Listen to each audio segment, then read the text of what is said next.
This is a production of West Virginia Public Broadcasting.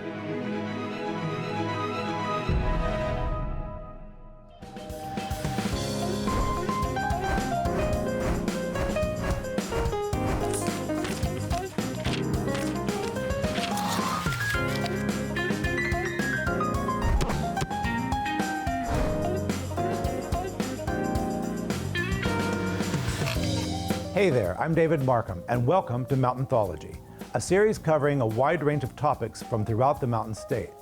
Our goal is to shine a light on the lesser discussed wonders of the wild and wonderful. Let's get started.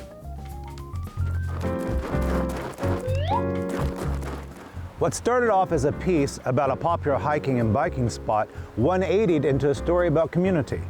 Producer Ethan Remet met with Brendan Dorner, president of the Meeks Mountain Trail Alliance, and he discussed how a community came together to build a mountain.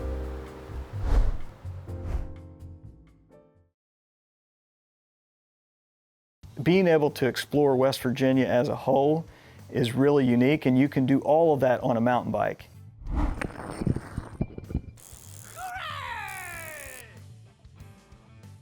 My name's Brendan Dorner, and I'm the lead fund officer, president of the Meeks Mountain Trail Alliance. I was traveling quite a bit outside of West Virginia doing a lot of real estate development. There's a group called the Hurricane Development Authority here in Hurricane. And a good friend of mine named Tony, he had asked me to join this meeting because he thought that with my background that it would be helpful for Hurricane. And so I step into this first meeting with the Hurricane Development Authority, and the first thing they're talking about is, we've got this 15 acres and we want to build trails. And Tony turns to me and basically says, well, Brandon, don't you know something about trails? And so I got to thinking, wow, this may be an opportunity for us to build an asset right here in the city of Hurricane. And I thought, well, 15 acres isn't really going to do this.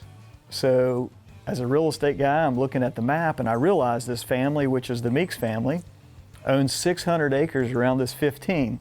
Sat down with them and I said, listen, guys, I said, you know, as a real estate guy, I manage 80,000 acres. I've managed over 2.5 million square feet of commercial building space. If you just give me the opportunity to go out on the trails, to spend a year, and I'll go out there quietly and just study your property, I'd really like that opportunity. We shook hands. They said, absolutely, go right ahead. So I came out and I studied the trails for a year. Before I knew it, I'm like starting to sketch it, and I've got 26 miles laid out on this map. We got to start building. And so I thought, I'm going to grab my son and daughter who were 6 years old that time, and we came out and we built a mile of trail together. And then there was a divine intervention. We were coming across the railroad tracks one evening and two guys showed up and they said, hey, we know you're building trails. We want to help. If people are this excited about it, then we need to make something happen. So said every Saturday morning from 8:30 to 12:30, guys, just to let folks know, we're gonna start building. That first weekend that came up, 7 people showed up. The next weekend, 20 people showed up. And before I knew it, every single Saturday, we'd have anywhere from 15 to 30 people showing up. We started on what's called the red-white loop now. And before I knew it, there was a couple businesses that said, hey, we want to participate in this. We have volunteer days. So we're not only getting volunteers, you're getting businesses that are involved in this who are helping promote with their employees. And this thing started spreading like wildfire. And so I started getting serious, and I thought, I've got to release this plan, the 25526 trail plan. We're going to build 5 miles in 2 years, and we're going to build 26 miles in 5 years. And surprisingly, there's no questions of that. Fast forward through this whole process, and we have 32 miles, and we build it all within 4.5 years. I don't think that's ever been done across the United States. Every trail system has their own designs, and I respect all of that. I didn't want them to have arrows of you got to go this way or that way, or you can only go this way this time of year and this way that time of year. I really wanted people to come out and explore on their own and have that freedom, because that's what we're coming out to the woods for, is having some freedom. And so as I'm thinking about the blazes, I'm thinking about those that are directionally challenged. Red, white's our colors here. Our city of Hurricane. So the first blaze, the first 3.5 mile loop, or the 5K loop that I laid out, was a red, white. The second loop that I started laying out was a green white, which was, a lot of people may think that it was Marshall at the time, but it's Winfield because it's part of Putnam County. And then the third loop I laid out was the Blue Gold, which is part of our Buffalo folks up in the northern part of the county. And then we end up having a Purple Pink, and a Purple Pink is just for the fun folks. There's some really fun characters that have helped build this trail, and I thought, man, that's some fun colors for them. The very first event was a trail race. It was a running race, and that was in October of 2020, actually. I can't remember if that was 2019 or 2020, but that's when the first event was. And now we have at least, I don't know, six to 8 events a year. Like we have wild mushroom hikes, we have wild edible hikes, we have medicinal hikes. You know, we have all those education events that go along with this. We have the West Virginia Mountain Bike Association, WVUMBA. I had a good friend who came out, actually I didn't know him at the time, but he came out and he was an attorney.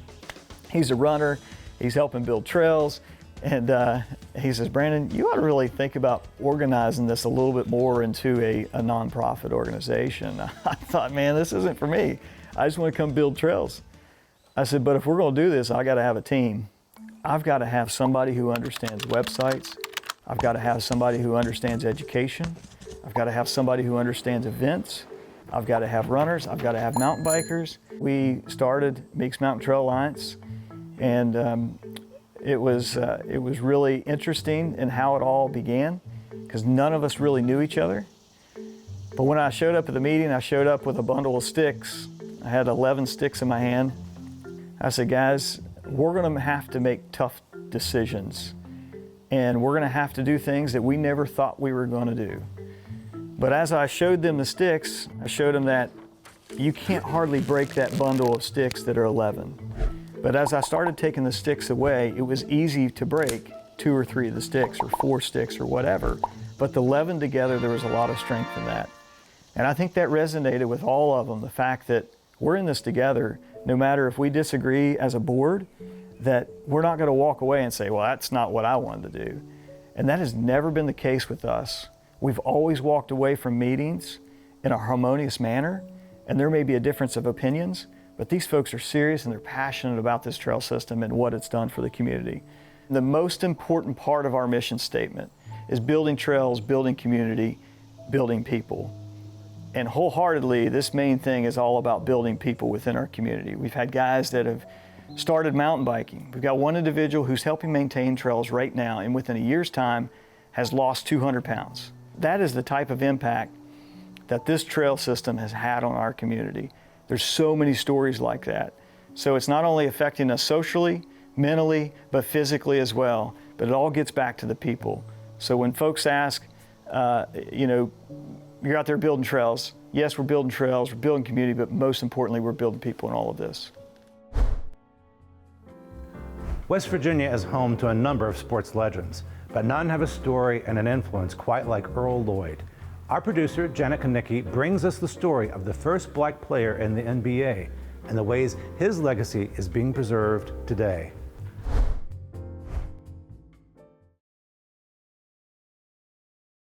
Everybody knows Jackie by one name. How do you not know Earl Lloyd's legacy?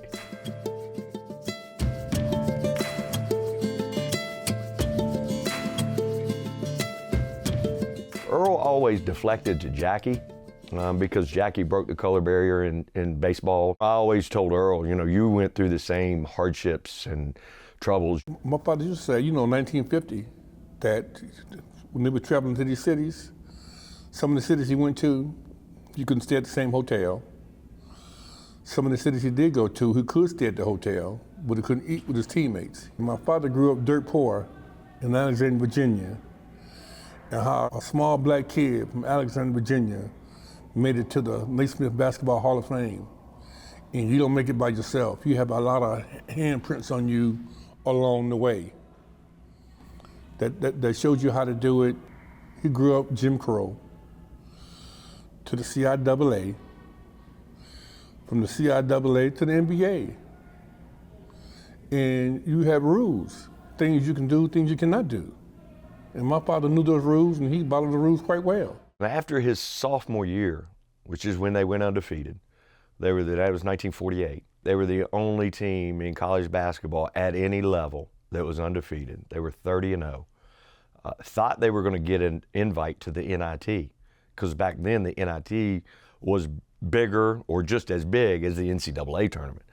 And so they thought they were going to get a bid to the NIT. They did not, because it was a black school. The undefeated season was 1948. They gave my father's team the Black National Championship Award. And so he and his team and Mark Cardwell did what they called a barnstorming tour. And they took train all the way out to California and played St. Mary's, white school, in the Cow Palace, all right? They then went on to play, I think, in a penitentiary against a team there as well. And so, you know, Earl and those guys, you know, kind of exuded what, you know, they needed to show other teams to be. And so Earl used to say when they would be coming back from road trips, when they saw that water tower, they knew they were safe, because this was their safe haven, was this campus. And so when they saw the water tower, all is good, we're home.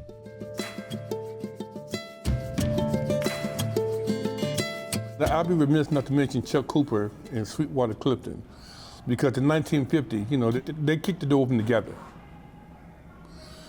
And when my father was playing in the 50s, and I'm sure for Chuck Cooper and Sweetwater Clifton also, it was rough. In 1950, they only had 8 teams and 10 people on the team, which means my father was part of 80 players that made the league, and he was one of them. You know, you only got 3 players, 3 blacks in the NBA. You go through some rough towns, Fort Wayne, Indiana, St. Louis, Boston. Well, you hear all kind of things. He had no problem with his teammates. Open arms. Open arms. It was just a crowd, spectators. My father told me his first game in Rochester, New York, the Washington Capitals were playing the Rochester Royals. And one fan said to the other fan, with my grandparents right next to them, "Do you think this N-word can play?" And my grandmother touched the other guy like, "Believe me, he can play." But it was rough. When they started playing, when my father heard the N-word or somebody spit on my father, you know, he had to keep his posture. Because if he went into the stands and hit somebody or grabbed somebody, he may have set the NBA back by 10 years, 15 years, you never know.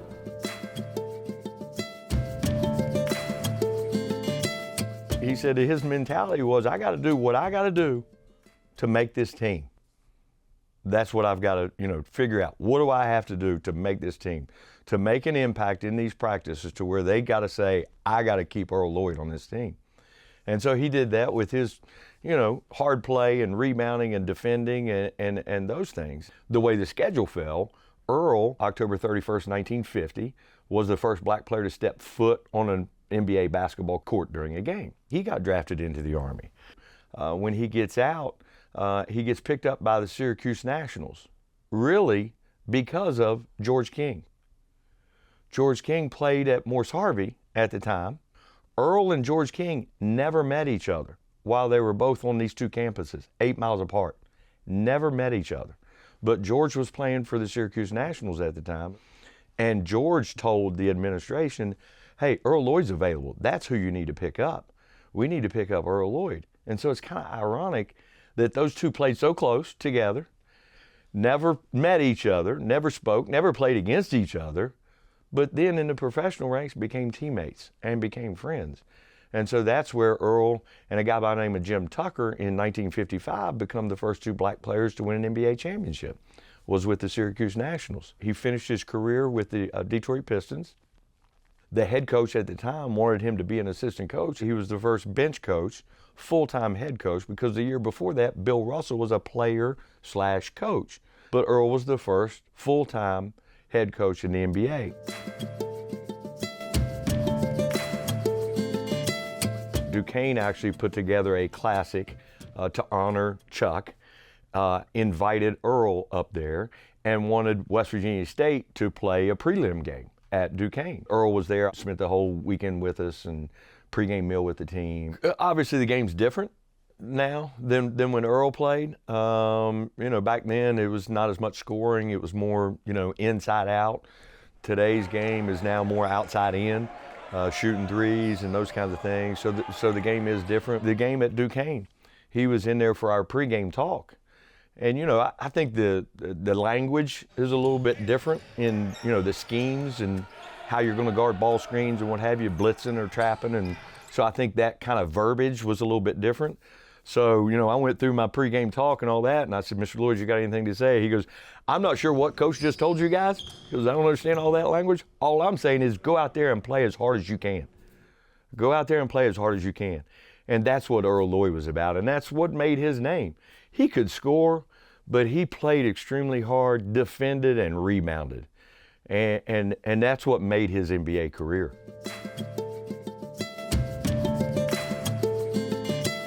My wife wanted to go to New Orleans, so we decided, okay, we'll go back to the Final Four this year. I go into that expo, and across the way is this huge statue of Shaq hanging on the rim, dunking it.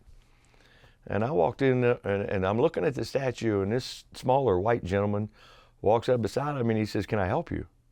And I said, yeah, how much would one of those cost? Because at that time, the state had already appropriated money for us to have a new arena. And I wanted a statue of Earl Lloyd in this, all right? And so the guy says, I don't know, who you want one of? And I said, Earl Lloyd. And he said, you mean the Earl Lloyd? And I said, yes, the first black player to ever play in the NBA. He played at our school, West Virginia State. We're getting a new arena. I need a statue of him. Done deal. I'm doing it. I'm like, how much? Don't worry about that. We'll talk about that later. I know they're not free. Come to find out, this guy is a guy by the name of Brian Hanlon. Brian Hanlon became the official sculptor for the Basketball Hall of Fame the same year that Earl Lloyd got inducted. Brian ends up charging us nothing for his artistic work. They don't hand out statues. They saying, Earl, thank you, job well done.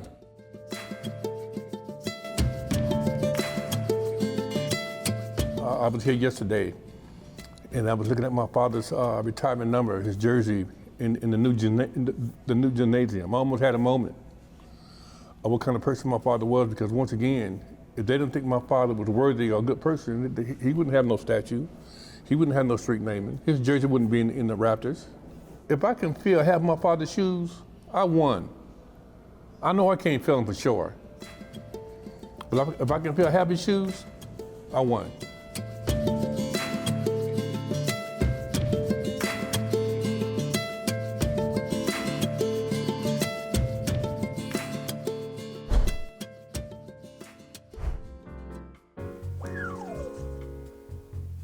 Here in West Virginia, more and more areas are adopting wind energy, with acres of wind turbines being built all over the state.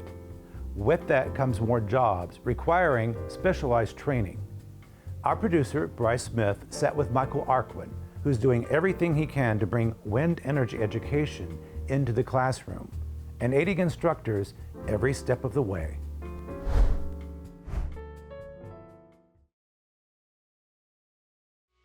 What we're doing at Eastern today is a teacher training around wind energy. It's part of a larger project in Grant and Mineral counties to sort of bring wind energy education down to the K-12 level. This is funded by a grant from Toyota, who is very interested. They buy all the wind electrons, kind of from the wind farms up in this area, to power their facilities in southern West Virginia. We've got about 10 teachers today up here, and we'll come back in the fall and do a bunch more training in a bunch more schools.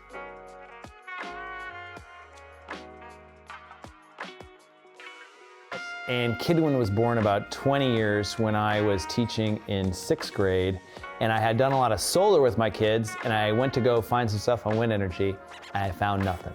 So we started to develop our own tools and equipment, and we started doing it with my kids, and I got a teacher fellowship to develop it all out, and it turned into an accidental career for the last 20 years, to be perfectly honest with you. I would say that our growth has been pretty crazy in the last 10 years. We're in probably every state in the United States. I have 500 trainers around the United States, and we have thousands upon thousands of kids doing wind energy and other renewables at many different levels all across the United States. We're only here because we were here first, not because we were smarter. We just did it earlier. We used to manufacture all our own equipment. Like a lot of the equipment you're going to see up there, I invented. And we had a multi-million-dollar business, but I did not like running a warehouse and doing stuff. So I sold that to another company just to focus on the teacher development side. And how we know they're getting better is we kind of continually have to make the challenges more complex, more interesting, because they're just getting a lot smarter and they're getting a lot more like creative. So we kind of like have to stay ahead of them. So like every year we have a national Kidwind challenge where like 700 kids show up from all these events around the States. And each year they just kind of continue to like invent the craziest things. They're using like 3D printers, laser cutters, CAD design. We're going like crazy. I don't think we do anything radically different than what we did 20 years ago. We have a lot more curriculum, we have a lot more materials and kits that we've developed over time, but the core of it doesn't look a whole lot different than what we were doing 20 years ago. So as science teachers, you're always looking to create spaces where your kids can explore open-ended topics. Wind energy tends to be, and by accident I discovered this, a space where there's kind of never-ending amounts of like complexity, but you can also do really simple things like the thing we were doing this morning with MacGyver wind and like popsicle sticks and paper. I can build a wind turbine. I can do some very complicated things with college kids, and it scales like crazy. That means kids can continue to explore and explore kind of as they are kind of going through the process. It's about creating those spaces. It's also too why we get teachers involved is it helps them teach the content matter they have to teach, like the science standards, the technology standards. So it helps them do their job just in a new and interesting way. So electricity and where we get our electricity from is kind of this black box that most people don't understand. And most science teachers are pretty interested. So when you start to open up that box, they get pretty interested in how that system works. And then especially how wind or solar or other systems plug into that system. So they're science teachers naturally curious. If you open it up a little bit for them, they're going to stay curious. And then the other key is activities. We spend a lot of time developing activities that are very engaging, hands-on, that they're going to want to do in their classrooms. We're not going to give you 2 hours of PowerPoint. We're not going to do that kind of stuff. So we're giving them activities we know work. We've tested them. Our model of the way we run the organization is very decentralized. Like we kind of generate a lot of content. A lot of it is open source, meaning it's all free to download off the site, so that helps. Teachers are notoriously underfunded. I get $400 a year to pay for all the supplies for chemistry, physics, physical science, AP biology. Yesterday I was given 3 turbines to take home to my classroom. And the teacher next door to me got 3 also. So now we have 6 turbines that we can both borrow from each other to do labs.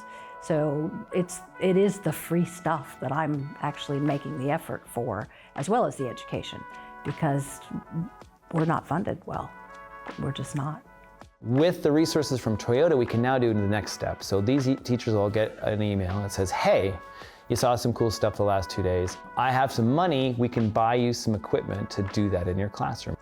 Then we'll get them all the materials. Then if they do it and they write up, say, half a page paper, we're gonna pay them. Because I'm a big believer that you have to pay teachers for their time to integrate new content. And then we'll come back later, do additional training and continue to build their knowledge. So a lot about teacher training and teacher uptake is this like sustained support. You can't just come in for a day, do it and then walk away. It's gonna be like a 2-year process where we continue to like improve their knowledge and skill sets and things like that too. A big report came out from the feds. It was called the Wind Vision Report. Their study came out and said, we have all this technology, we're not gonna have the employees.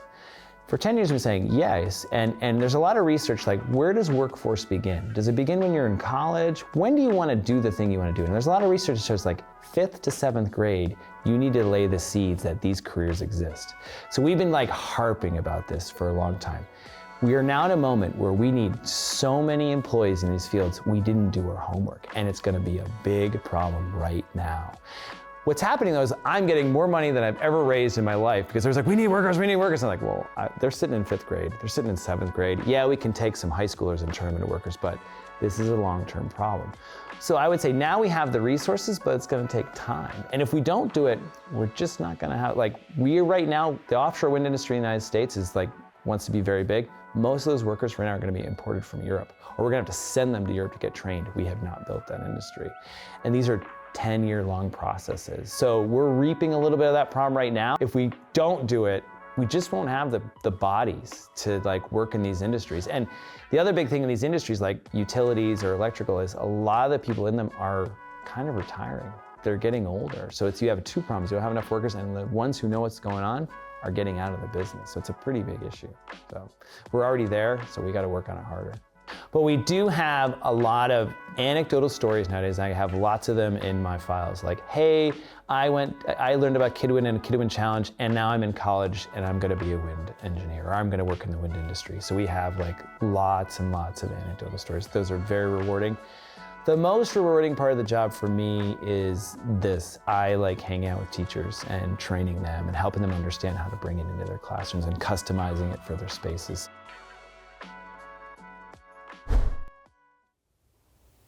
Thanks for following me to explore some of West Virginia's lesser-known stories. Stay tuned to West Virginia Public Broadcasting for the next episode of Mountainthology. Until then, extended versions of the stories you saw today are available on Passport and later on our YouTube channel. I'm David Marcum. See you next time.